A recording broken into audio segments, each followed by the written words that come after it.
नागपूरच्या शांतीनगर परिसरात ATM card बदलवून फसवणूक करण्यात आली आहे। एटीएम मधून पैसे काढण्यासाठी गेलेल्या 51 वर्षीय महिलेला मदतीच्या बहाण्याने एका भामट्यानं गंडा घातला।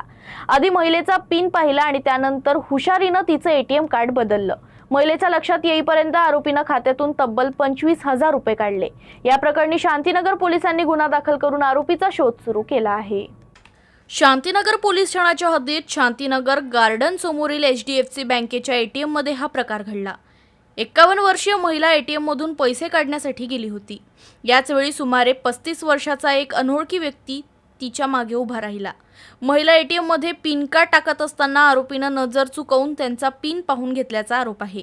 महिलेच्या एटीएम मधून पैसे निघाले नाहीत, याचाच फायदा घेत आरोपीनं मदत करण्याच्या बहाण्यानं त्यांचं कार्ड हातात घेतलं। त्यानंतर महिलेचं मूळ एटीएम कार्ड स्वतःकडे ठेवून त्याचऐवजी दुसरं कार्ड त्यांच्या हातात दिलं।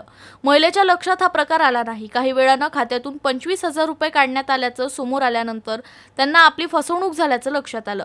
यानंतर महिलेनं शांतीनगर पोलिसात तक्रार दाखल केली। पोलिसांनी अज्ञात आरोपी विरुद्ध गुन्हा दाखल केला असून आरोपीची ओळख पटवण्यासाठी एटीएम परिसरातील तसंच आजूबाजूच्या CCTV कॅमेऱ्यांची फुटेज तपासली जात आहे।